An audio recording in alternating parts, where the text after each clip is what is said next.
Bom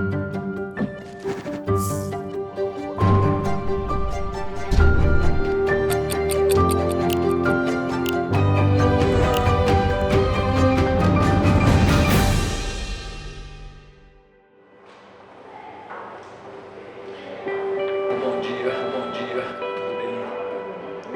Realmente eu comecei muito cedo, como fazendo iniciação científica, e o meu orientador à época, o saudoso professor Castagnoli, me convenceu a ir fazer o mestrado em Manaus, no INPA, na área de biologia. Eu sou zootecnista por formação e fui completar minha formação na área de biologia aplicada. Eu ainda estava trabalhando na Universidade do Amazonas quando o professor Castagnoli foi ser diretor do Instituto de Pesca de São Paulo. E ele me convidou para vir trabalhar com ele. Do Instituto de Pesca de São Paulo, houve a abertura de uma vaga aqui na Exalc, e naquela época, a forma como que a gente entrava na carreira universitária era mais ou menos a partir de convite, né? E eu fui convidado para vir como professor de piscicultura para a Exalc um pouquinho antes da minha defesa do mestrado. Durante um curto tempo que eu fiquei aqui, eu já fui impelido a ir fazer o doutorado na Universidade de Auburn, nos Estados Unidos, na minha área específica de aquicultura. E no regresso, eu comecei a desenvolver o sistema de pesquisa em piscicultura no departamento de zootecnia. Mais ou menos ali no final da década de 90, eu conheci o Daniel e o professor Shirota, e eles me interessaram na área de economia aplicada à piscicultura. E foi assim que eu acabei desenvolvendo a minha carreira e chegando, né, na área, sempre trabalhando na área de pesquisa científica, mas abri essa vertente na área de pesquisa em economia aplicada. Minha graduação foi na Unesp e meu mestrado no Instituto Nacional de Pesquisa da Amazônia, em Manaus, e pós-doutorado na Universidade de Auburn, nos Estados Unidos. Na universidade eu comecei a dar aula em 1985. Minha carreira, na realidade, a minha carreira na universidade, ela começou antes. Eu estava no lugar certo na hora exata. Eu me formei em 79, em 1980 eu comecei o meu mestrado.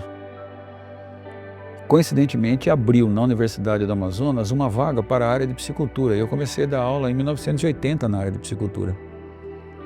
Eu terminei meu período na Universidade do Amazonas em 81 para 82, quando eu vim para o Instituto de Pesca, e em 85 eu assumi a cadeira na Exalc. Então eu tenho uma passagem pela Universidade do Amazonas de 2 anos, uma passagem pela Secretaria de Agricultura através do Instituto de Pesca de 3 anos, e desde 85, então, eu assumi o cargo de professor de piscicultura na Exalc. Na Exalc eu fiquei na ativa por 38 anos e 343 dias. E eu não conto os 3 anos de Secretaria de Agricultura, nem o ano e meio, 2 anos de Universidade do Amazonas, como eu conto, na realidade, como o começo da minha carreira. Mas a minha carreira mesmo como docente, ela se desenvolveu a partir de 85, de junho de 85 na Exalc. Eu estava diversificando um pouco mais ainda a minha área. Já tinha as linhas de pesquisa implantadas em andamento na área de nutrição e na área de produção e economia aplicada. E naquela época, nós estamos falando de 2008, havia uma necessidade das áreas se desenvolverem no caminho da imunidade, da imunonutrição, da sanidade, porque a piscicultura começava a ficar muito intensiva e os problemas de sanidade dos animais em produção intensiva começaram a se agravar. E eu fui fazer o meu pós-doc para tentar aprender alguma coisa realmente dessa área, e foi o que aconteceu. Eu abri a minha linha de pesquisa mais na área de imunidade e nutrição. Casou bastante com a liderança do pessoal da Unesp de Botucatu em eventos e linhas de pesquisa nessa área. Nós trabalhamos bastante junto, a professora Margarida, o professor Pesato e eu, na organização da área a partir de eventos. Um pouco antes disso, em 2003, 2004, eu havia editado um livro sobre pela Sociedade Brasileira de Aquicultura e Biologia Aquática, em que eu convidei o Daniel e o professor Shirota a escreverem um capítulo sobre o agronegócio da piscicultura, a economia aplicada ao agronegócio da piscicultura brasileira. Foi uma coisa natural. A gente sempre respondeu à necessidade da sociedade ou à necessidade da área. Olha, tem uma linha de pesquisa que é interessante que seja implantada. Por quê? O pesquisador ele vai aonde existe editais, ele vai trabalhar aonde existe abertura para ele conseguir recursos. E à época, a disponibilidade de recursos estava aí. E a gente foi desenvolvendo essa área.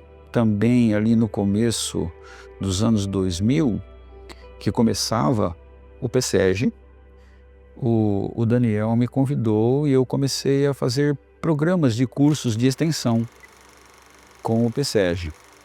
E foi uma aproximação natural, um desenvolvimento, uma aproximação natural em resposta a uma demanda social.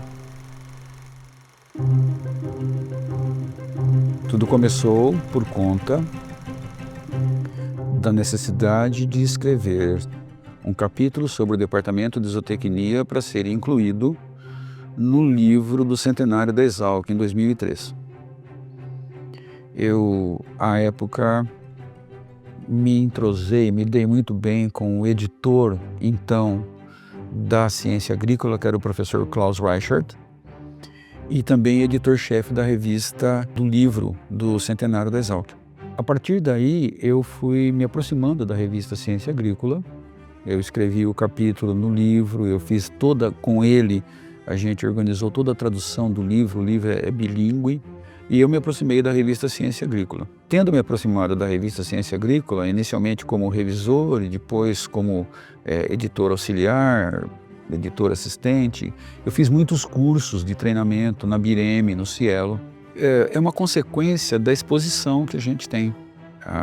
E trabalhar como editor científico é uma consequência da exposição que a gente tem como autor. Primeiramente como autor. Você começa a ser notado como autor. E aí você começa a ser notado também como editor. E os convites, existem muito poucas pessoas na área de aquicultura, honestamente, no universo da área de aquicultura no Brasil, ele é muito pequeno ainda. E existem poucas pessoas com treinamento no exterior. Então, foi uma consequência natural de eu ser notado, de estar publicando no exterior, e fui sendo convidado para ser revisor de várias revistas. Em 2013, 14, eu já me afastava da revista Ciência Agrícola e eu tinha todo o contato com o Daniel e o professor Shirota. E ele me convidou para vir ser o organizador de uma revista científica que desse vazão, que desse exposição aos trabalhos originados inicialmente das monografias e depois dos TCCs, dos MBAs em nível de especialização do sistema Exalc-USP. A revista inicialmente foi denominada de revista IPSEG e em 2015 ela passou a ser denominada revista Question, que significa negócios. Porque as pessoas elas entendiam que o nome revista IPSEG era só para publicar artigos originários do sistema MBA Exalc-USP através do PSEG. Não, é uma revista aberta. Eventualmente foi também entendida a necessidade de ter uma linha paralela de publicação que desse vazão a artigos com uma vertente mais extensionista, uma vertente mais de informação técnica e não uma informação científica. E aí foi criada a revista Estratégias e Soluções. Elas são irmãs com propósitos diferentes. Uma é uma revista exclusivamente com cunho científico, a outra é uma revista com o cunho de divulgação, mas ambas têm origem no sistema de defesas de trabalhos de conclusão de curso dos MBAs Exalc-USP operados pelo PSEG. Alguns ex-alunos me reconheceram que trabalhavam aqui na PSEG e começaram a pedir conselhos, instrução, porque tinha uma experiência muito grande na área de administração e envolvimento com os programas de pós-graduação do meu departamento. Programa de pós-graduação em Ciência Animal e Pastagem. Programa de pós-graduação de alto nível, de nível 7, pela CAPES. E eu tinha uma experiência muito grande também como pesquisador científico do CNPq, pesquisador 1A, e tendo trabalhado em Brasília na coordenação do comitê de área. E as coisas, elas, de novo, acontecem de uma forma natural. Professor, o senhor pode dar uma informação para a gente aqui? O senhor pode dar uma informação para a gente ali? E como consequência da minha atividade como editor científico, foi criado no programa de pós-graduação ao qual eu pertencia, uma disciplina de comunicação científica sob minha responsabilidade. Os programas de MBA, Exalc USP, tinham as monografias, mas eles eram programas presenciais. E começou a crescer, começou a aumentar. Aí falaram, por que você não faz uma coisa? Condensa o seu curso e passa a dar 1 ou 2 aulas para instruir os estudantes dos MBAs a melhorar a qualidade das suas monografias, a escrever que evoluíram para um TCC com uma abordagem mais precisa do problema. E foi o que aconteceu em 2016. Eu dei primeiro um seminário dentro do PSEG, sobre como fazer a administração e o desenvolvimento dos programas de pós-graduação, e isso me levou a um convite para dar as aulas sobre as instruções sobre como elaborar os TCCs. E eu comecei aí, em 2016, eu tinha uma produção científica realmente boa, eu tinha um credenciamento da Universidade de São Paulo para atuar em extensão, e eu comecei a fazer isso como atuação em extensão, dentro de um programa que era da própria universidade, que é operado pelo PSEG. Os programas são operados a partir da pró-reitoria de extensão, né? E eu me envolvi nisso daí dessa forma, como um professor USP, auxiliando os programas da USP operados pela PSEG. E comecei a ministrar a disciplina não diria, né? Mas as aulas sobre a montagem, sobre a redação e sobre a defesa do TCC nesse sistema. Isso foi ali em 2015, 2016, quando também começaram a acontecer os eventos, antigamente, que de início tinham o nome de SIM, né? E depois tem agora o nome de MBX, que a gente faz os eventos de defesa dos TCCs do sistema MBA Exalc USP semestralmente. São eventos semestrais.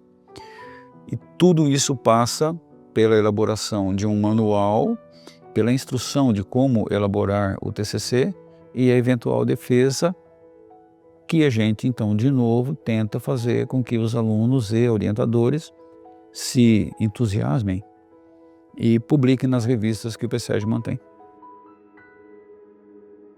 Sou professor oriundo do curso de Engenharia Agronômica da Exalc USP. Eu estava acostumado a entrar em sala com 200 estudantes, até 200 estudantes.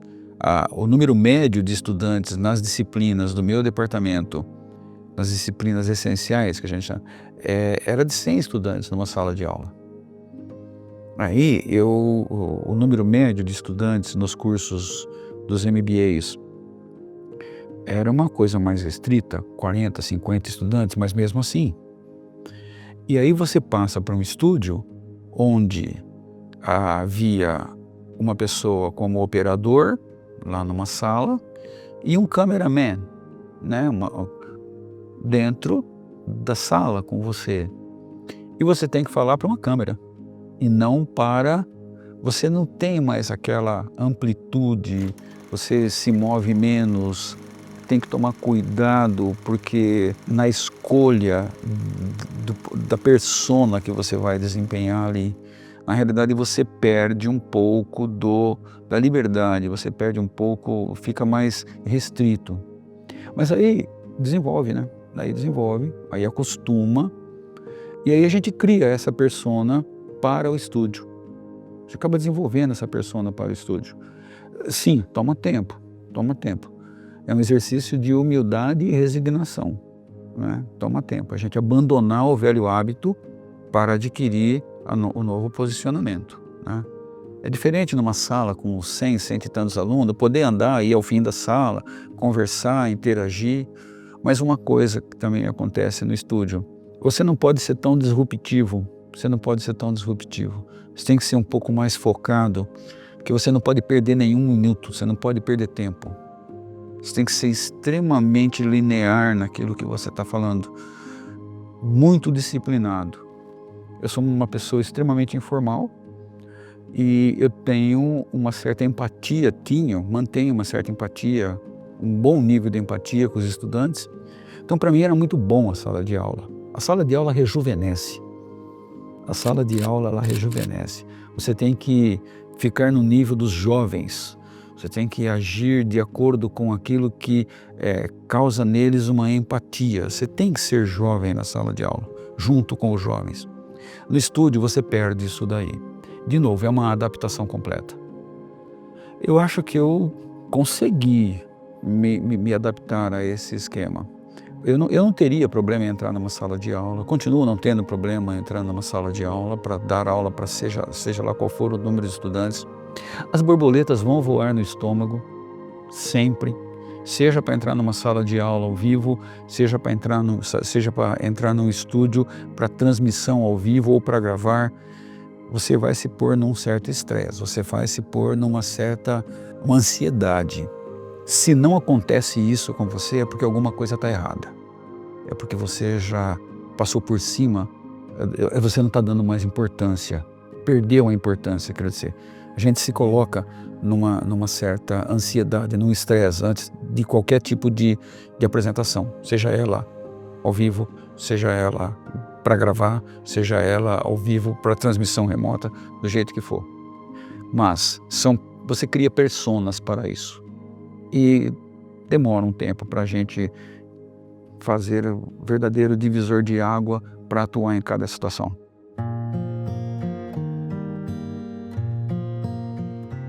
O meu relacionamento com o PSEG é antigo. Então eu fui trabalhando isso como uma proposta de desenvolver a parte de extensão, que eu tinha muito pouca chance de desenvolver na minha área, na realidade. Em 2021, o Daniel, então, me pediu que eu colaborasse com o PSEG na qualidade de conselheiro. Eu já tinha todo esse desenvolvimento com a parte acadêmica e eu não vi um problema maior em começar a trabalhar como conselheiro da diretoria. É uma atividade, corriqueira dos professores da Exalc, trabalharem como conselheiros da diretoria do PSEG que opera os cursos da Exalc. Então, não vi um problema maior nisso daí. E aí eu começava a me aproximar da hora da aposentadoria, que efetivamente aconteceu o ano passado. Mas eu tinha muito tempo de licenças-prêmio.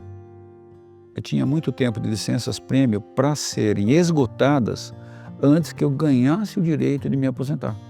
Então, entre 21 e 22, eu trabalhei como conselheiro da diretoria, mas em 2021 ele falou, bom, agora a gente gostaria de contar com você como secretário da diretoria, como os 3 cargos de diretoria que existem no sistema são o de presidente, o de diretor financeiro, tesoureiro e de secretário. E eu concordei. Eu estava entrando em licença-prêmio e comecei a me envolver mais diretamente. Coincidiu, né, em 2023 do PSEG montar a sua estrutura física, sua sede própria, né, eu comecei a participar mais assiduamente. Eventualmente, eu estando de licença-prêmio, não havia empecilho para que eu exercesse essa função.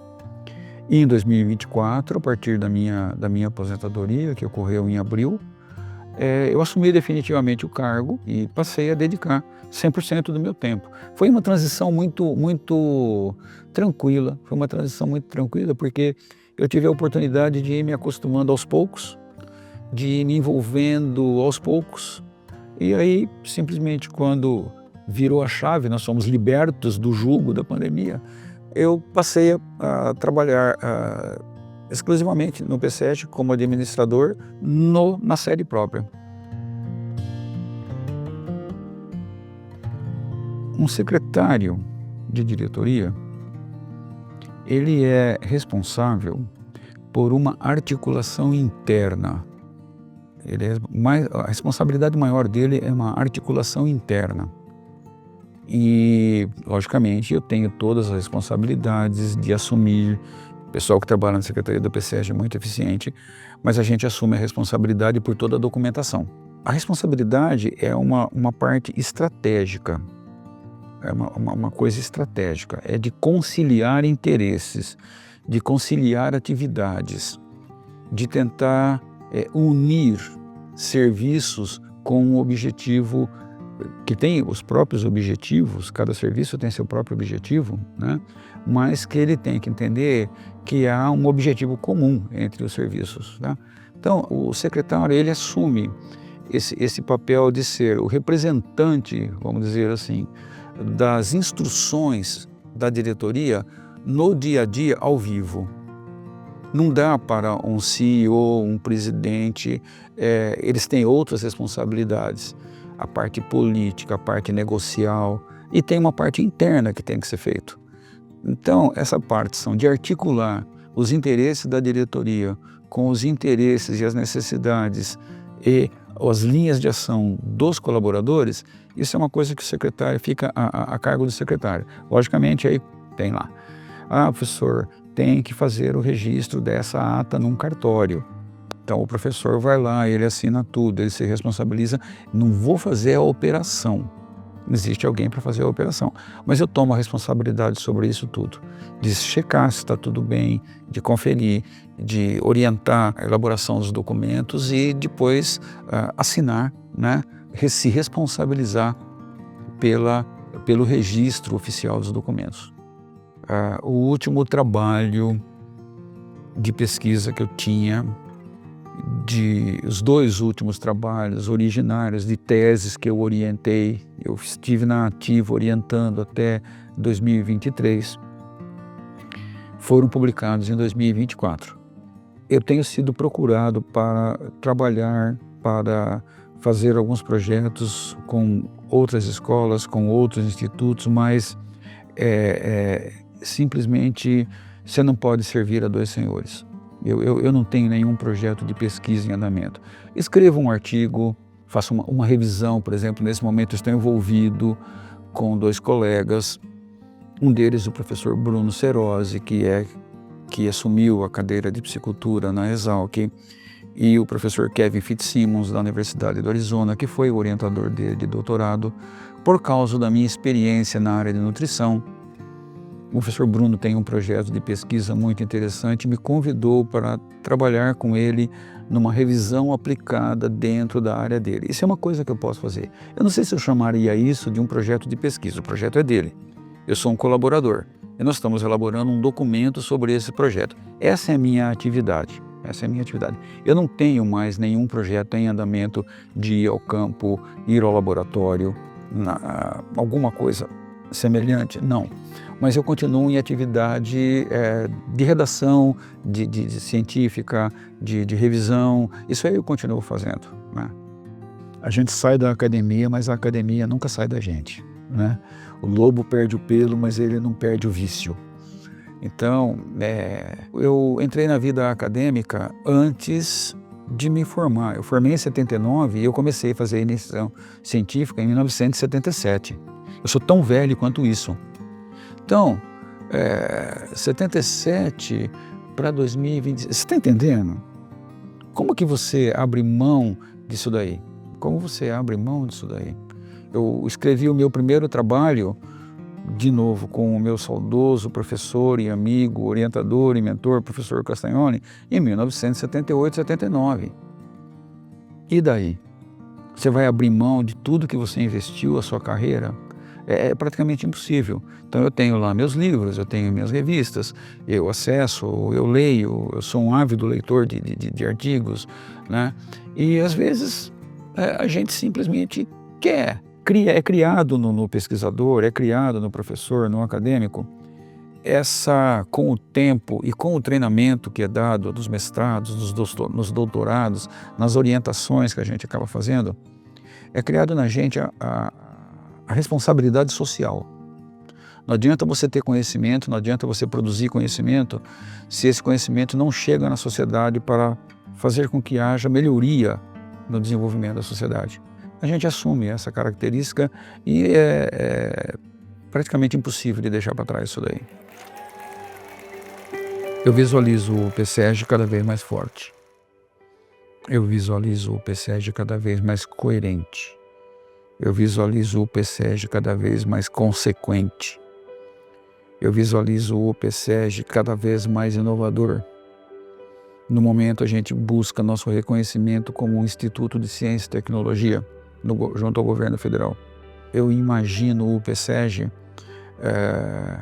crescendo na área acadêmica, continuando como o operador dos programas de MBA da USP, através da Exalc, mas também a gente já opera programas através da Poli, já opera programas através da Faculdade de Medicina Veterinária e Zootecnia. Então eu imagino o PSEG expandindo esse horizonte em colaboração com a Universidade de São Paulo, ao mesmo tempo em que, tendo sido aprovado a Faculdade PSEG, a operação da Faculdade PSEG, tanto em sistema presencial como em sistema de ensino à distância, eu imagino o PSEG crescendo também nessas áreas como um produtor de conhecimento, como um difusor de conhecimento. A minha visão é de crescimento contínuo. A minha visão é de crescimento contínuo. Mas nós temos que justificar o que nós fizemos até agora e nós temos que justificar todo esse investimento que foi feito nas plataformas de ensino que o PSEG tem, que estão sendo totalmente remodeladas. Existe um moto, né, dentro do PSEG, é 0 dias sem mudança. E a mudança que a gente propõe é sempre de crescimento contínuo, né? Hoje melhor que ontem e amanhã melhor que hoje. Eu vejo o PSEG dessa forma. Eu não vejo o PSEG crescendo em termos de aumento muito grande do número de colaboradores. Eu vejo especializando os corpos de colaboradores em áreas mais específicas. E eu vejo a formação de esquadras, eles chamam de squads, eu detesto usar essas palavras em inglês, né? De esquadras interserviços para desenvolver os sistemas de uma forma mais dinâmica. Eu vejo isso daí, imagine isso daí. O PSEG ele vai se valer, ele tem um sistema de tecnologia da informação muito desenvolvido, com pessoas extremamente capacitadas. Ele vai se desenvolver como um grande gerador de novas tecnologias, tecnologias disruptivas na área de educação, notadamente à distância. Isso é o que eu vejo para o futuro do PSEG. Quanto tempo ainda eu vou trabalhar com o PSEG? Bom, isso aí eu não sei, né? Ninguém é substituível. E na realidade, quando se substitui uma pessoa num sistema de ensino, se substitui no sentido de modernização. A minha abordagem é uma abordagem acadêmica e é uma abordagem honestamente, eu não diria ultrapassada. Eu acho que eu evoluí bastante com o tempo, mas é uma abordagem muito clássica. E possivelmente em alguns anos essa minha abordagem já não sirva mais no sistema. E eu acho que isso é interessante, que o sistema as pessoas que trabalham no sistema hoje sejam substituídas por pessoas com uma abordagem mais arrojada, mais de futuro. E a diretoria tem uma visão de futuro muito interessante, muito arrojada, muito moderna, com a chegada de muitas cabeças novas. Novidade, inovação. O PSEG fundamentalmente é isso. Instituto de Pesquisa e Educação Continuada. Continuada não é continuismo, é continuidade. Vamos continuar dando esta continuidade aos nossos trabalhos e eu espero indefinidamente.